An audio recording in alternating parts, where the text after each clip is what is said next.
It's the time of the year where Game of the Year talks start to heat up in anticipation of December's Game Awards. And if I'm being completely honest, I really couldn't care less about what games win what awards from this show. The only reason I really get excited for this show is for the game reveals and announcements. But after spending this past weekend with Forza Horizon 5 on early access, I can comfortably say that this is the best game I've played in all of 2021. And in today's video, I'll be talking about why I feel that way. So, let's get started.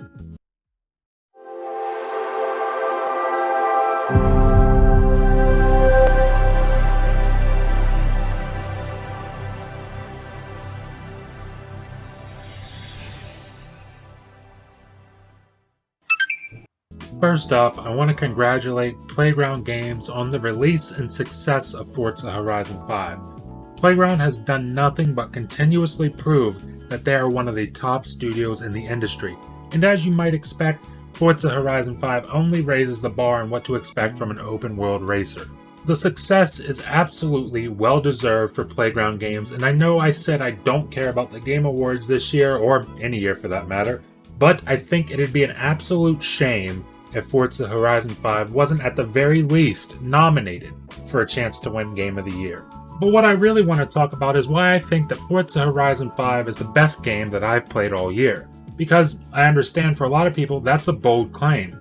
But when I really sit down and think of all the games that I played this year, games like Deathloop, Kena, Cyberpunk 2077, Far Cry 6, all of these games are great, and honestly, if you asked me before I played Forza Horizon 5 what my personal game of the year is, I would have told you 100% without a doubt that it is Cyberpunk 2077. And listen, I love that game. I love the story, I love the characters, I love the world that it all takes place in. But at the end of the day, video games are always about fun for me, and at no point during the last year of gaming did I have more fun playing a video game than I did while playing Forza Horizon 5 this past weekend. I mean, sure, I guess you could throw the Halo Infinite flights in there because those were an absolute blast and probably the most fun I had gaming this year, but I mean, that's not a game, that's a flight.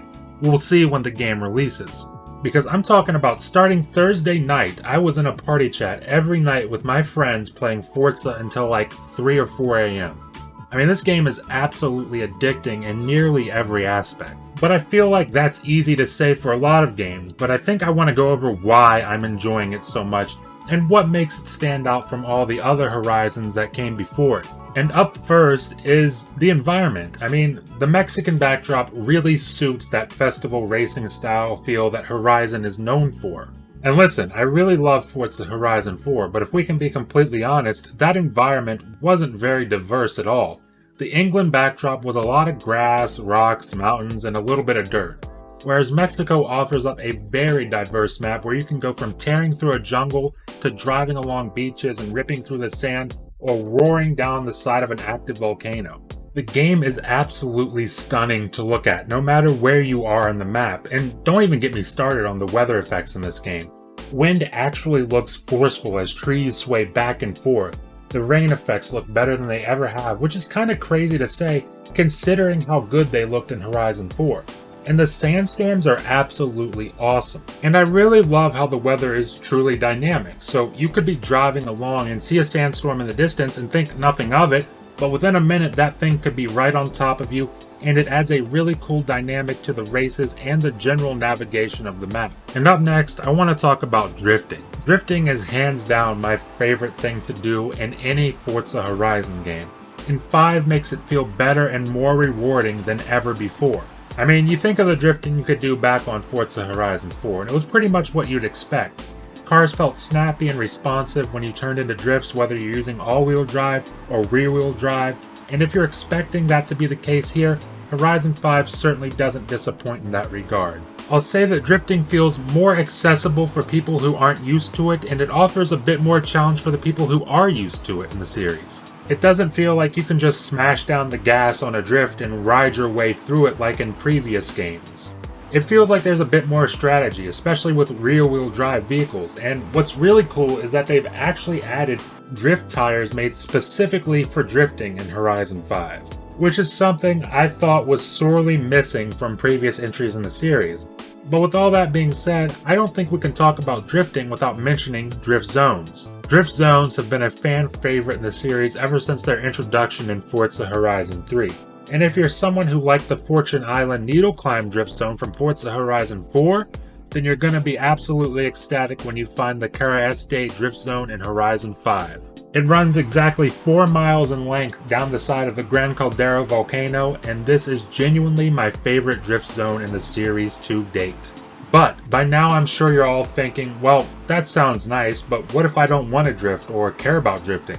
Well, there's still plenty for you to do as well, from danger signs to speed traps and trailblazer events, and this isn't even mentioning the amount of races you'll find on this map, with the icing on the cake being the bigger and better finale races. You'll find 5 different finale races in Horizon 5, spanning all sorts of different terrain or race types, so whether you like anything from street racing or classic road racing, all the way to off-road or rally races, you've got a finale that you can enjoy. And this isn't even counting all of the Horizon stories that you can play through in the game. From test driving vehicles to crazy stunt scenes, there's plenty to play in these Horizon stories. All in all, Forza Horizon 5 is an absolute masterpiece of a racing game.